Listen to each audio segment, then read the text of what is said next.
해서 설교할 때 요절 말씀은 22절입니다. 이 말씀을 하시고 그들을 향하여 숨을 내쉬며 이르시되 성령을 받으라. 아멘. 그래서 제목이 성령을 받으라. 다 같이 한번 하겠습니다. 이 말씀을 하시고 시작. 이 말씀을 하시고 성령을 받으라. 아멘. 절기를 계산해 볼 때에 20장 1절에 안식 후 첫날 일찍이라고 하는 시간적 개념 하에서 부활의 현장을 기록하고 있습니다. 예수님의 부활의 몸, 찬송, 부활 찬송에 보면은 무덤 문을 열고 살아나셨네. 그렇게 가사가 되어 있습니다. 은혜로운 찬송이고 또 부족함이 없다 여겨집니다. 그런데 찬송가는 우리의 느낌을 따라서 시적 개념을 가지고 하기 때문에 성경과는 좀 다른 모양으로 나타날 때도 있습니다. 엘리야가 병거 타고 하늘에 올라갔다 하는 얘기도 이제 지금 찬송은 다시 바꿔서 엘리야가 해리바람 타고 올라가죠. 바람 타고. 무덤문을 여신 것이 아니죠. 무덤문은 천사가 열었고 이 여인들에게 보여주기 위해서 천사가 동원된 것입니다. 부활체의 예수님의 모습은 사람과 똑같으나 시간과 공간을 초월해서 문을 열지 않아도 나가고 들어가고 출입할 수 있는 분입니다. 하나님은 그랬습니다. 예수님은 하나님이시잖아요.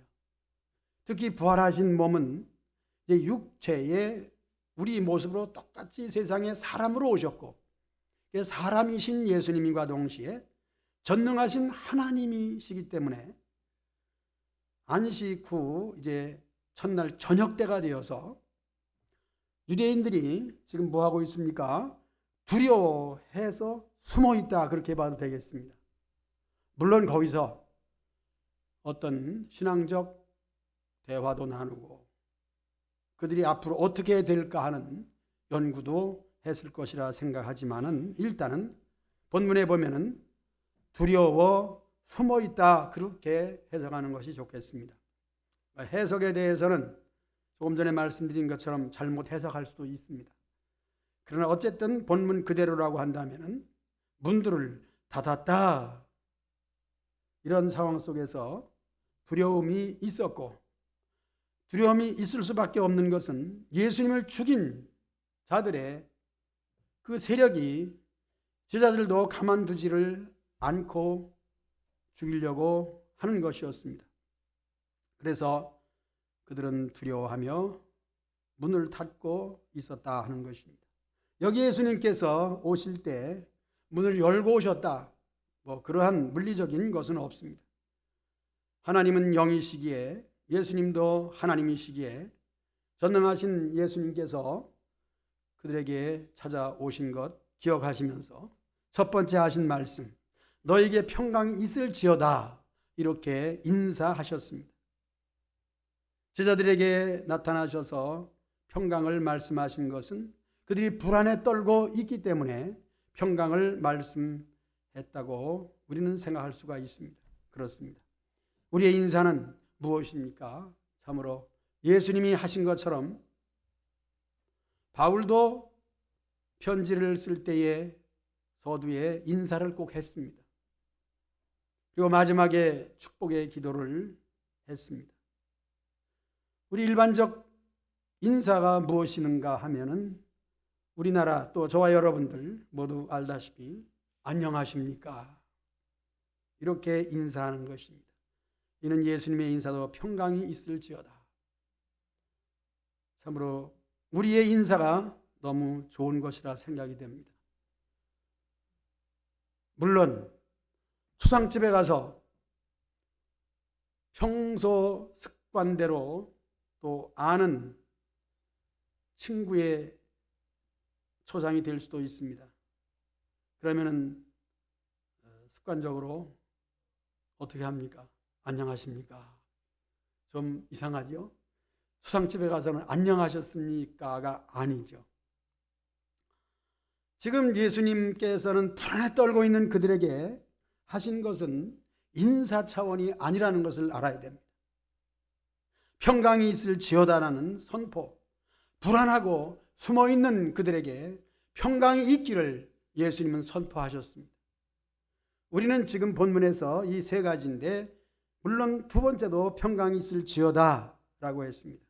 그 배경과 상황이 좀 다른 면에서 해석을 하면서 오늘 우리에게 적용시켜 보고자 하는 것입니다. 세 번째는 성령을 받으라 하는 말씀이죠. 역시 인사가 아니라 그들에게 사명을 주는 것입니다. 그러므로 예수님께서 하시는 인사가 되었든지 그들에게 어떤 위로와 상황에 맞는 인사를 하심에 대하여 우리는 이 말씀을 나에게 적용시킬 때에 오늘 이 세상을 살아가면서 우리는 참으로 불안한 세상이다, 저는 그렇게 생각을 하고 저와 여러분의 삶 속에서 정말 평강이 필요하다 하는 것을 말씀드리고 싶습니다. 세계의 뉴스나 국내 뉴스나 언제나 불안과 공포, 질병과 전쟁과, 물론 전쟁은 무기를 가지고 하는 전쟁도 있지만은 경제적 전쟁, 또 정치적 전쟁, 이 삶의 모습이 그것으로 나타날 때에 정말 평강은 있을 수 없이 이맛살을 찌푸려야 되고 서로 마음속에 있는 울분을 토해내야 되는 이런 상황이라고 저는 생각을 합니다. 여러분들도 공감하리라 생각이 됩니다. 이런 가운데 평강이 있을지어다 하시는 예수님의 말씀이 필요한 시대라고 저는 믿습니다. 그러므로 이 말씀은 역시 오늘도 여전하게 예수님은 하나님으로서 우리에게 평강을 선포하고 계십니다. 예수님의 말씀은 지금도 여전히 우리의 필요를 따라서 우리가 무엇을 어떻게 해야 될 것인가를 아시기 때문에 여기에 적절한 말씀, 적절한 능력을 선포하시는 줄로 믿습니다. 참으로 예수님 말씀은 우렁차게 어떤 음성으로 들릴 때도 있으나 그러나 기록된 성경 말씀을 가지고 우리가 성경을 읽을 때 절기를 따라 절기를 지킬 때 예수님이 이렇게 하셨구나. 그리고 예수님이 하신 말씀은 그때마다 필요하게 우리에게 들려지는 줄로 믿습니다. 신방을 할 때에 가정에 들어가서 말씀을 읽고 또 찬송도 부르고 기도도 하게 되는데 그 가정에 필요한 말씀이 선포되고 그 가정의 필요를 따라서 찬송도 거기에 맞게 해야 되는 것 옳습니다. 더 중요한 것은 신방을 받는 가정에서도 이 말씀이 나에게 은혜가 되고 찬송도 은혜가 되고 기도도 은혜가 되고 이 모든 은혜를 받는 상황, 오늘 이 시대에 필요한 때 이 말씀이 선포될 때에 평강이 필요한 이 시대에 저와 여러분들에게 필요한 말씀으로 들려지기를 주의 이름으로 소원합니다. 정말 우리에게는 평강이 필요합니다.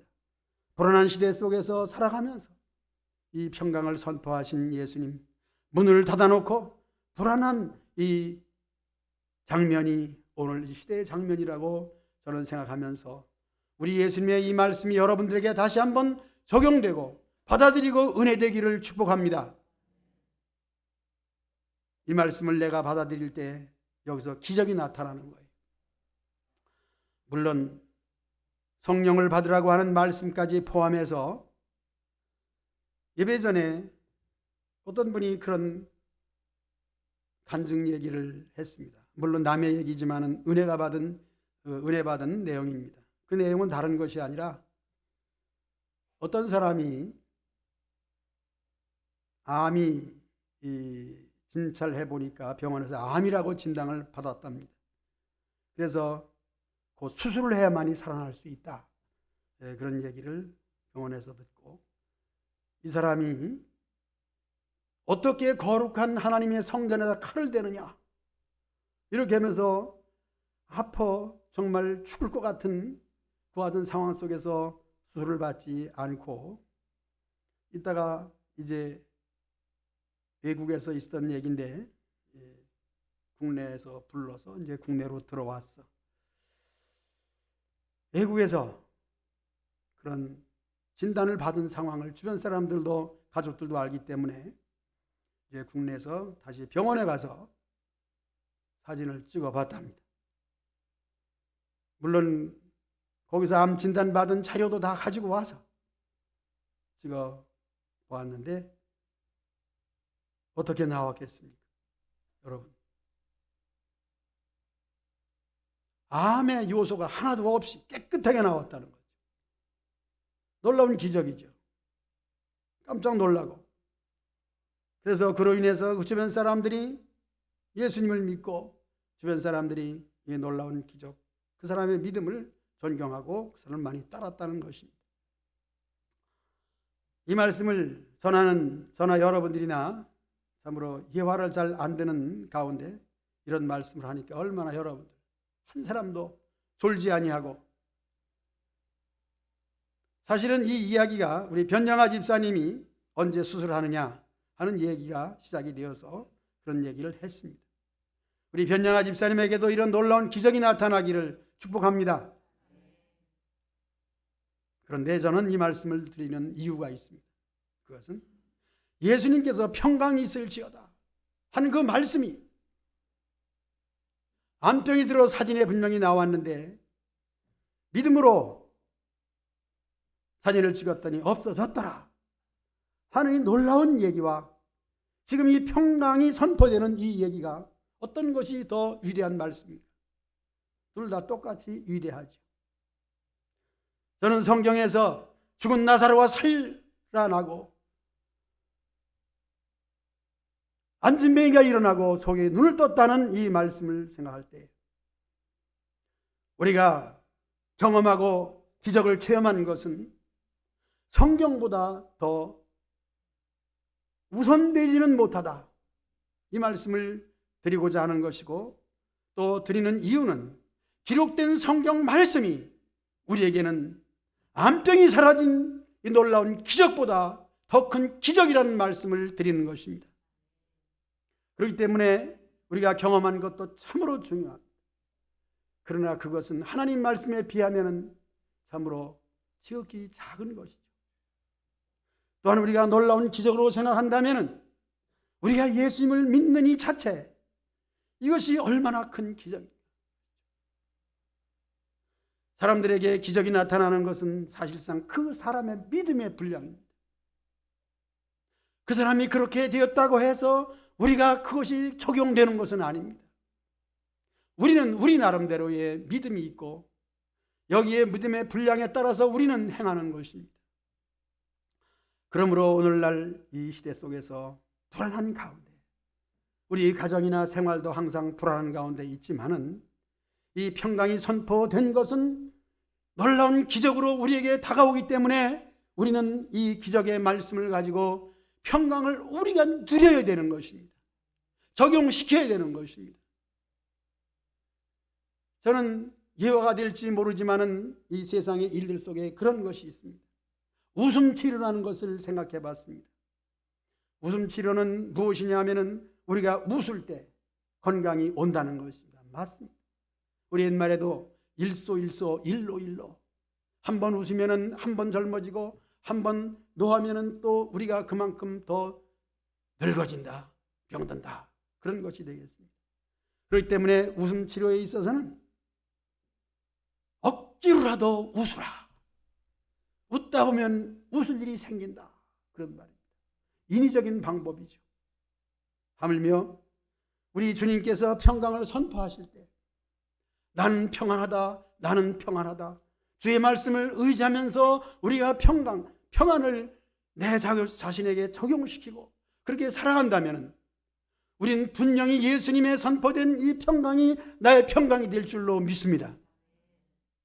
우리 신앙생활은 참 훈련이 필요해요. 인위적인 훈련도 적용이 됩니다.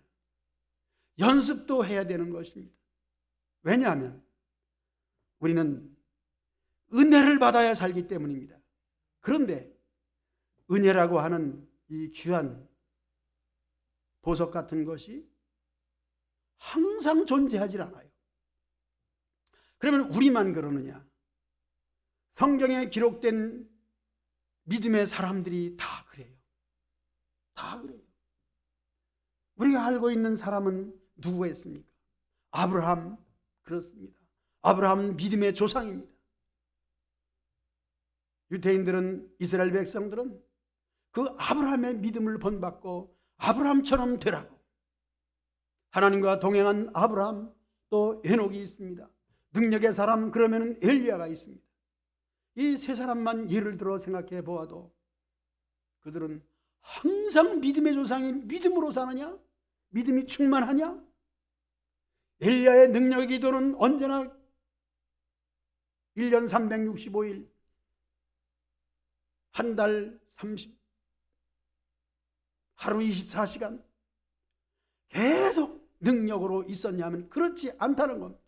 성경에 기록된 것은 어느 부분이고 아마 그들의 인생 속에서 지극히 몇 가지, 그들의 생애 속에서 아주 지극히 작은 부분이죠.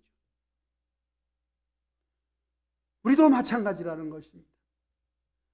우리가 어느 한순간 은혜를 받고 하나님 말씀을 깨달아서 기쁘다, 아 평강이 나에게 있다 할지라도 세상을 살아가는 데 있어서는 두려움 속에서 엘리야도 놀라운 기적을 나타내서 우상의 선지자들을 850명씩이나 다 몰살시켜버리고 하늘에서 불이 내리게 하는 놀라운 역사를 일으킨 이후에 그는 너무나도 이세벨이라고 하는 여자가 죽이려고 하니까 두려워가지고 내가 살아서 뭐하나, 이제는 살 소망이 끊어졌다. 그래서 나무 밑에 가서 벌렁 드러나가지고 나를 이제는 죽여주세요. 그것을 간단히 얘기하면 뭡니까? 날 잡아 잡수. 실망과 낙심 속에서 하는 얘기죠. 말씀드리는 것은 이 평강이라고 하는 하나님의 선포된 말씀이, 또 은혜라고 하는 귀중한 이 은혜가 우리에게 항상 있지 않다는 것입니다. 그러므로 여러분 감사하시기 바랍니다. 나는 왜 이렇게 부족한가? 세상을 살아가는 것이 나는 왜 이렇게 힘든가? 나는 왜 이렇게 어려운가? 당연히 힘들고 어렵고 불안해야 하나님이 내려주신 그 은혜의 소중함을 알게 되는 것입니다. 우리는 어차피 이 세상에서 죄와 허물로 인해서 죽을 수밖에 없는 존재고, 세상에서 언제나 우리는 힘써 일하되 일하는 것마다 100% 성공이 되어서 돈이 돼서 돌아오는 것도 아니고, 때로는 돌아온 돈까지도 어느 순간에 사라지는 때도 있고, 좋은 집을 가지고 있다가도 잘못 계산하고 잘못 투자해서 날려버리는 수도 있고, 보증을 서가지고 재산이 홀랑 날아가는 수도 있고, 그러나 우리의 삶 속에는 이 모든 어려움과 힘든 일들을 통해서 하나님의 도우심과 은혜를 철저하게 깨달을 수 있는 기회가 주어진다는 사실입니다. 우리가 언제나 똑같아 봐요. 구별이 되지 않습니다. 이제 평강이 있을지어다 할 때에, 여러분들이 불안하고 힘들고 어렵고 질병으로 고통을 당할 때에 이 말씀을 여러분 삶 속에 적용시키기를 축복합니다. 적용시키세요. 이것이 훈련이라는 것입니다. 믿음의 생활 훈련되고 연습되는 것이에요. 우리가 믿음의 생활을 할 때 믿으면 다 되지. 물론 됩니다. 그러나 믿음이 없거든요. 믿는 자는 아주 지극히 작은 겨자씨라 그랬죠. 눈에 보이지도 않을 정도로 먼지 같은 씨앗이라도, 고만한 씨앗이라도 그 믿음이 있다면 이 산을 들어 저리로 옮긴다 그랬습니다. 그 말씀을 읽을 때 어떻게 산이 옮겨지는가? 그렇습니다. 옮겨질 수가 없는 것입니다. 그러나 분명한 것은 옮길 수 있는 믿음이 있다면 옮겨지는 것입니다. 그 믿음이 주어질 때입니다. 우리는 성경에서 나타난 모든 기적과 기적의 사람들이 나와 같지는 않습니다. 그러나 또 나와 같습니다. 나에게도 놀라운 믿음을 주시면은 암병도 사라지는 것이고, 놀라운 믿음을 통하여 어떤 기적이 나타나서 사람이 할 수 없는 일을 하는 줄로 믿습니다. 이렇게 평강이라고 하는 것은 불안한 제자들에게 예수님께서 부활하신 후에 선포하시고, 그런데 이제 그 다음 말씀이 더욱 놀라운 말씀이죠. 20절에 보니까 이 말씀을 하시고 손과 옆구리를 보이시니라 그랬습니다. 그리고 제자들이 주를 보고 기뻐하더라 그랬습니다. 그러니까 이 제자들은 지난 시간에 말씀드린 것처럼 그들이 믿음이 없어요. 또 마음이 어땠다 그랬습니까? 강팍하다 그랬어요. 제자들이 어찌 그렇게 믿음이 없고 예수님 보시기에 책망 들을 수밖에 없는 존재로 존재하는 것을 생각할 때,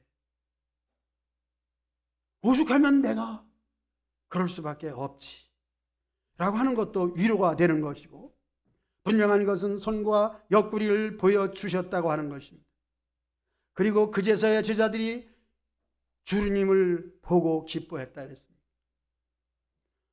우리 찬송가 항상 기쁘도다 항상 기쁘도다 나 주께 왔사오니 등 찬송가에서 가사 속에 우리도 같이 은혜를 받지만은, 그것은 은혜를 받은 사람이 그 상황을 그대로 표현한 것입니다. 그러므로 찬송을 부를 때 그 가사를 지으신 그 사람의 심정의 그 마음을 우리가 생각하면서 집중하면서 부르면 같은 은혜가 될 줄로 믿습니다. 하나님 말씀 읽을 때도 마찬가지예요. 지금 내가 불안하고 문제가 있고 어려움이 있다. 예수님이 보여주신 그 손과 옆구리를 보고 이제 기뻐했다고 하는 것처럼, 우리는 예수님께서 지금 함께 하시고 나와 동행하시고 나를 지켜보시고 나에게 믿음 있기를 원하시면서 너 믿음 없는 자가 되지 말고 믿는 자라고 되라고 하는 그 말씀을 잡고 암송하고 나에게 적용시키면서 여러분 삶 속에서 기쁨이 넘치기를 주의 이름으로 축복합니다. 이 기쁨은 역시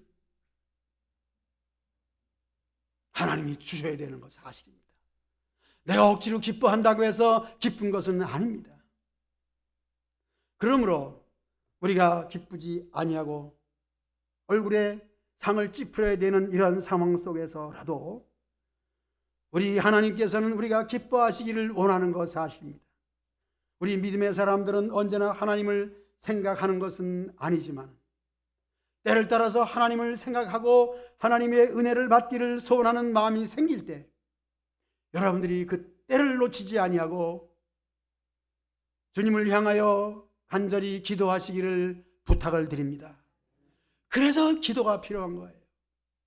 믿음의 사람들이 항상 믿음이 있는 것이 아니라는 거 기억하시고, 나도 연약하고 부족한 가운데서 나는 믿음이 필요하고 기도를 통해서 하나님의 은혜 받기를 소원한다 하는 것이 믿음의 생활이에요.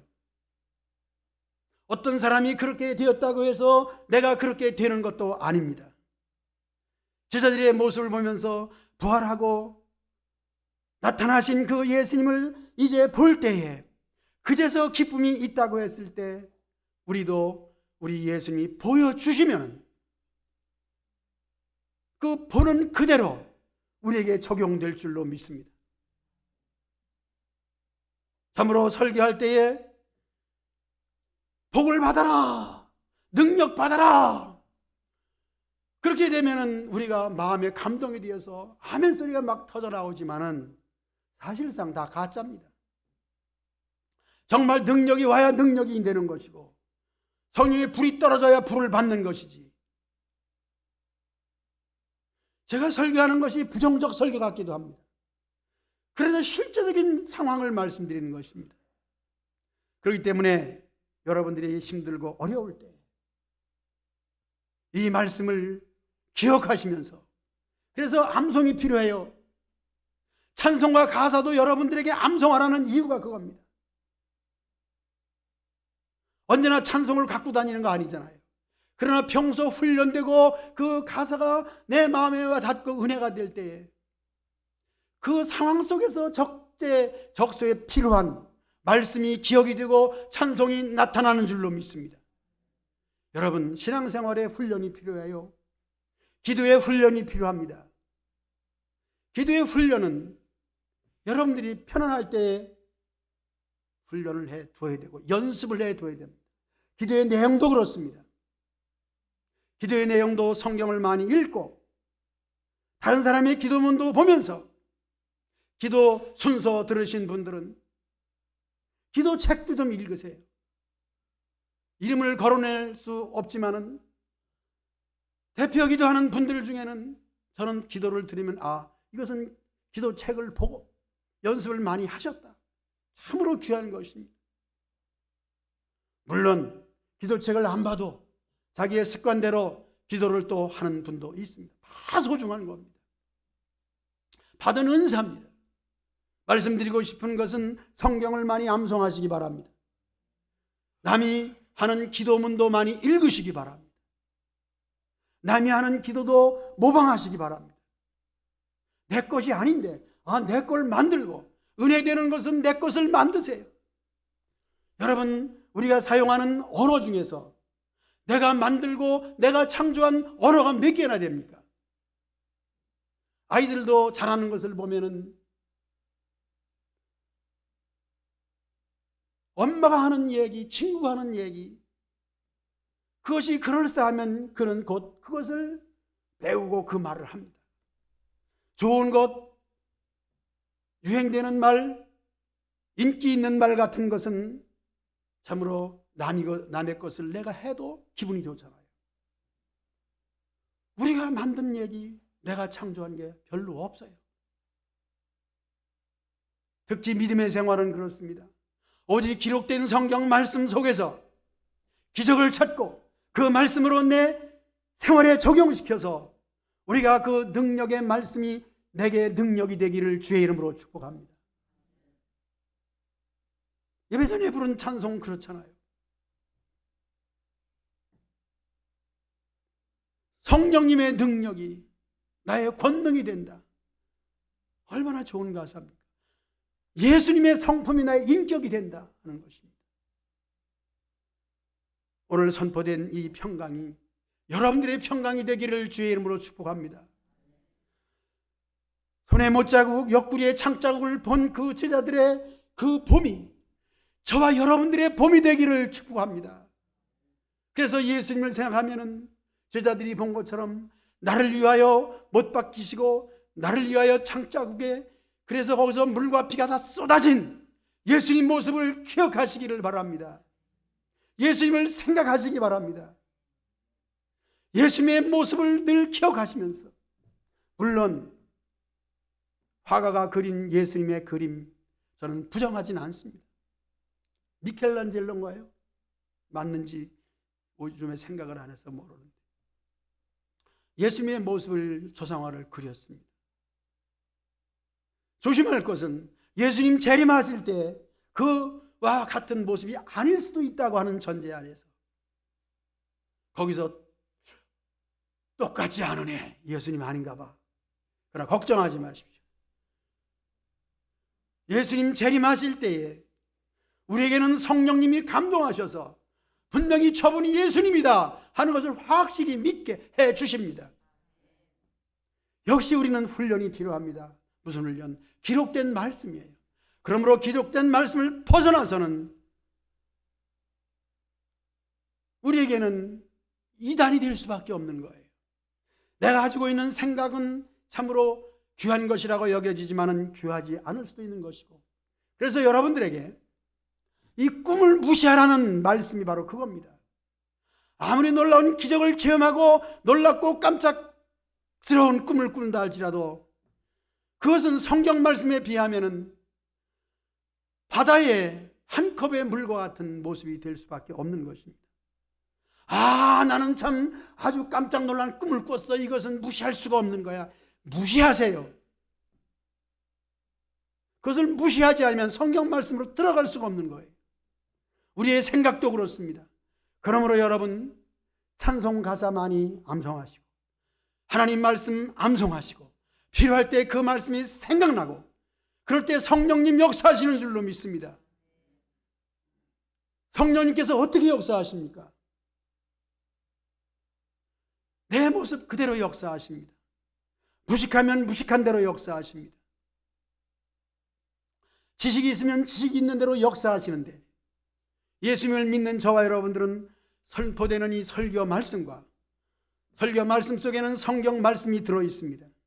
오늘 말씀 평강이 있을지어다 여러분들의 말씀이 되시기를 축복합니다. 두 번째도 그렇게 기쁨이 있는 가운데 21절에서 예수님께서 또 이르시되, 또는 먼저 있었던 첫 번째 것이 있었고 두 번째 거라는 말씀이죠. 너에게 평강이 있을지어다. 이제 두 번째도 똑같은 평강인데 이 평강은 좀 다른 차원에서, 어떤 차원?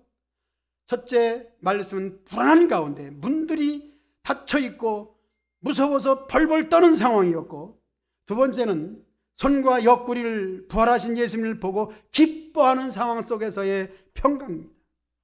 그리고 이 평강의 목적은 아버지께서 나를 보내신 것 같이 나도 너희를 보내노라 하는 전도의 사명입니다.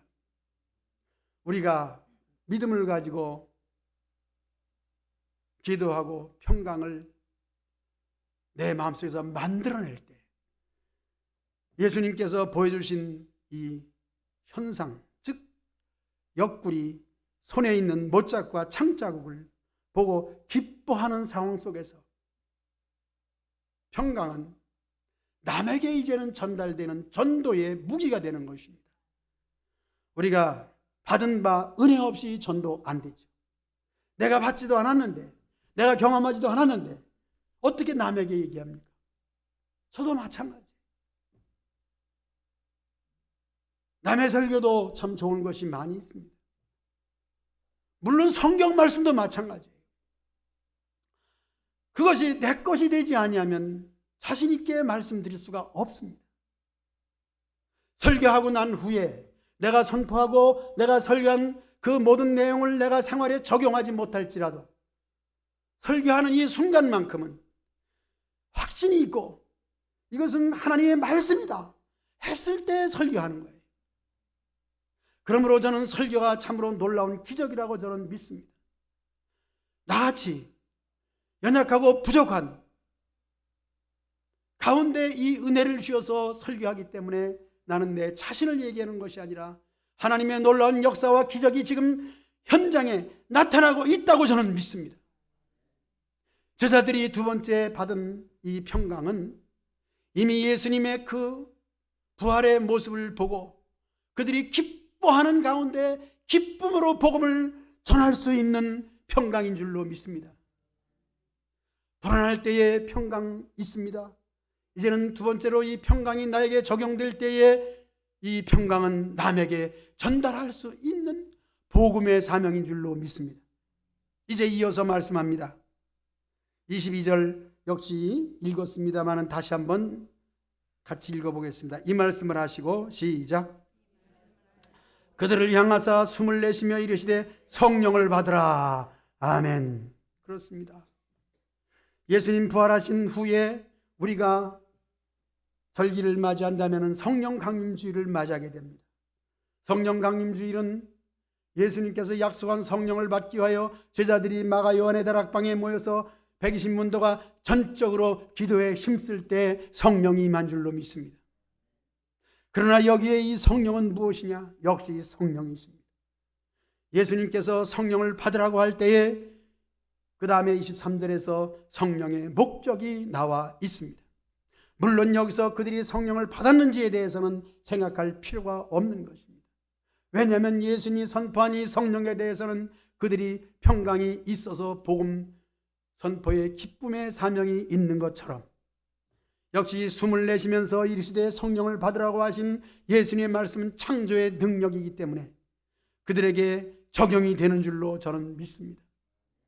120문도가 받은 40일 이후에 받은 성령과 이 성령은 같은 하나님이십니다. 물론 구약에도 성령이 역사하셔서 이적이 나타나고 성령으로 말미암아 이스라엘 백성들이 홍해를 건너고 가나안 땅에 들어와서 하나님 백성으로 살아가는 것도 성령님의 인도십니다. 그러나 구체적으로 개인적의 심령 속에 생활 속에 적용되는 것은 요엘 선지자가 요한한 것처럼 남종과 여종에게 성령을 부어주려고 하신 신약시대의 역사이며, 제자들에게 말씀한 성령은 또한 이 나름대로의 그들이 주축이 되어서 11 제자가 나가서 복음을 증거하고 이제 기도의 밑거름이 되어서 오순절 마가다락방에 내릴 성령을 미리 기대하고 바라면서 성령의 충만한 상황을 먼저 경험한 줄로 믿습니다. 제자들이 받은 이 성령에 대해서, 물론 여기서 숨을 내쉬면서 하신 이 성령은 인간을 창조하신 후에 육체 속에 생기를 불어넣으신 하나님의 능력이, 예수님도 하나님이시기 때문에 제자들에게 생기를 불어넣으신 줄로 믿습니다. 우리는 존재 없는, 가치 없는, 의심도 많고 세상으로 보면 똑똑하기 때문에 의심이 많죠. 예수님을 안 믿는 사람 치고 똑똑하지 않은 사람이 없습니다. 그런 사람에게는 사실 성령이 임할 수가 없는 것은 자신이 교만하기 때문에 받아들이지 않기 때문입니다. 힘이 없어서가 아니라, 예수님도 능력이 없어서가 아니라 문 밖에서 서서 두드리는 신사적인 예수님이죠. 성령님도 마찬가지입니다. 성령을 선포하실 때에 제자들의 마음, 이제 예수님 모습을 보고 기쁨이 있는 상황 속에서 이들이 성령을 인정하고 성령을 받지 않을 수 없는 것입니다. 참으로 인정, 그리고 특별하게 하나님 말씀을 내 마음에 적용시키고자 하는 그 마음, 이 마음속에 성령이 임한 줄로 믿습니다. 그렇기 때문에 우리 믿음의 생활은 사모하는 마음이 있어야 됩니다. 간절히 사모해야 됩니다. 무슨 일을 할 때에 거기에 집중하고 그것이 되기를 원하고 바라는 그런 마음이 있을 때 되는 것입니다. 건성으로 되는 둥 마는 둥 하게 되면 그냥 그대로 나에게 적용이 안 됩니다. 오늘 말씀의 제목은 성령을 받으랍니다. 성령 강림주의를 앞두고 예수님 부활 후 2번째 주일을 맞이해서 온 본문을 따라서 이렇게 저는 힘있게 여러분들에게 선포합니다. 성령을 받으라, 성령을 받으라. 저는 이 숨을 내쉬면서 이르신 성령에 대하여 창조의 하나님께서 흙에다가 숨을 내쉬면서 성령을 불어 넣으신 것처럼 오늘 예수님을 믿는 저와 여러분들은 예수님을 믿는 동시에 우리 영혼이 살아나는 것을 믿으시기 바랍니다. 여러분들의 영혼은 살아있는 영혼이에요. 우리 육체는 똑같은 육체예요. 다를 것이 없습니다. 그러나 중요한 것은 육체는 연약한 존재이기 때문에 겸손한 상황 속에서 나는 진흙이요, 나는 가치가 없는 나무로 말하면은 말할 것이 없는, 비교해보면은 아무것도 아닌 존재, 여기에 성령이 필요합니다. 하나님의 생명이 필요합니다. 성령의 생기를 불어넣으신 그 말씀을 기억하면서 내게 성령 충만 주시옵소서 간구하면서 생기를 불어넣어 생명이 되게 하신 성령의 사람으로 살아가시기를 주의 이름으로 축복합니다. 찬송하겠습니다. 135장